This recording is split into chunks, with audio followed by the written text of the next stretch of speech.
आज हम लोग जब्बलपुर के जो 64 योगिनी जो मंदिर है उस प्रांगण में आए हैं। आज हमारे साथ अयोध्या से आए हुए जगदम्बा महाराज जी हैं। तो हम महाराज जी आपका स्वागत है, प्रणाम। और तो महाराज जी से हम जानेंगे आज इस 64 योगिनी जो मंदिर है उसके महात्म्य के विषय में। जी। जिस समय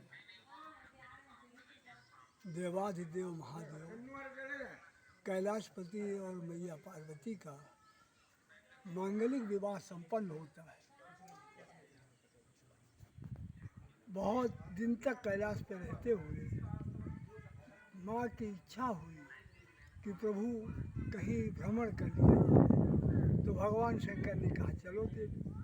तो जिस समय भगवान शंकर और मैया पार्वती बिहार के लिए चले, उस समय गोद में श्री गणेश जी महाराज थे।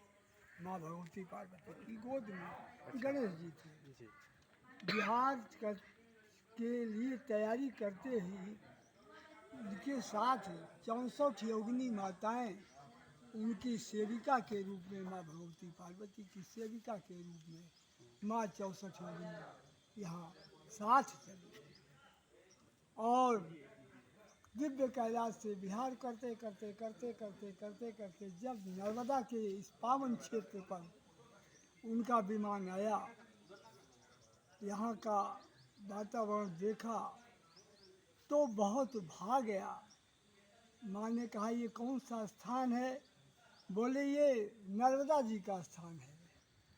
तो बोले प्रभु फिर यहाँ तो भगवान शंकर के साथ सारे की सारी ये 64 योगिनी माताएं और इसी ऊंचाई पर, इसी जहाँ हम ये बैठे हैं इस मंदिर में, प्रभु श्री महादेव जी गोद में, मैया पार्वती भाग में, गणेश को गोद में लिए हुए और यहाँ बैठ गई और बगल में 64 योगिनी माताएं आप देख रहे हैं जो किनारे किनारे, ये सारी माताएं अर्धचंद्राकार स्वरूप में, माने मंदिर के चारों तरफ 64 माताएं बैठ गई। मुगल पीरियड अंग्रेज शासकों ने हमारे सनातन धर्म देवी देवताओं की मूर्तियों पर हमेशा से वो नफरत करते थे। उन लोगों ने हमारी देवियों के शरीर पर उनकी जो मूर्तियाँ थी, जो बाह्य स्वरूप था मूर्तियों का, उनको खंडित कर दिया। लेकिन वो 64 योगिनी माताएं अपना स्थान ले चुकी हैं। यहाँ पर जो जिस देवी का उपासक होता है, भक्त होता है, यहाँ दरबार में आता है और उसकी मूर्ति के सामने बैठ कर वो अपनी सिद्धि प्राप्त करता है। वो सिद्ध है, वो मूर्ति खंडित किया है लेकिन वहाँ स्थान ले लिया है ज़मीन में। तो इसीलिए यहाँ बहुत दूर दूर के जो लोग जानते हैं वो सब आते हैं, मानते हैं, दर्शन पाते हैं, कृपा पाते हैं।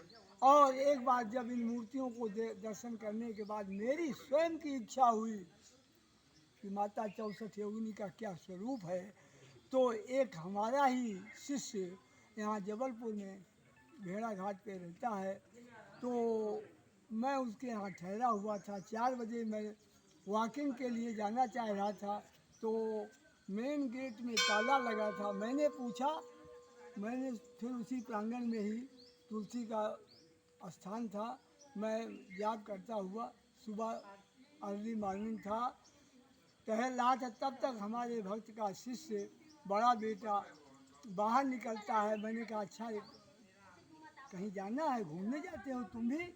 बोले नहीं महाराज, मैं जा रहा हूँ मंदिर का दर्शन वो पूजन करने। मैंने कहा कौन से मंदिर? बोले 64 योगिनी माता का मंदिर है। अरे मैं तो गदगद हो गया, क्योंकि मेरे मन में जो आता है प्रभु हमको उसका उत्तर दे देते हैं। अपने आप भाव आया और मैं उसी बच्चे के साथ 64 योगिनी माता के मंदिर गया। वो यहीं पर पास में है, यहाँ से करीब 3 किलोमीटर है। जिस समय मैं जाता हूँ, एक चौबे परिवार है, तो 64 योगिनी माता कैसे उनके यहाँ गई उसकी कथा उन्होंने सुनाया। और जैसे जाना कि ये पुजारी के गुरु महाराज हैं, तो उनके घर के सारे लोग आए, स्वागत के लिए दौड़े। मैंने कहा भैया मुझे कुछ नहीं, आपकी भावना के लिए साधुवाद, धन्यवाद। मैं तो जो पाना चाहता तो मुझे खुदे माँ ने बुला लिया। तो कथा क्या है, 64 योगिनी माता, एक चौबे जी हैं, सम्भ्रांत व्यक्ति हैं, अच्छे व्यक्ति हैं। उनको रात को 64 योगिनी माता 4 बजे सपना देती हैं कि देख तेरे खेत में मैं पड़ी हूँ और तू मुझे अपने कुल परिवार के साथ ले चल, मुझे स्थान दे। तो गेहूं का खेत था, 10-20 लंबा प्लाट था, बीचों बीच खेत में बाल थी और उस बीच में माता लेटी थी। गाँव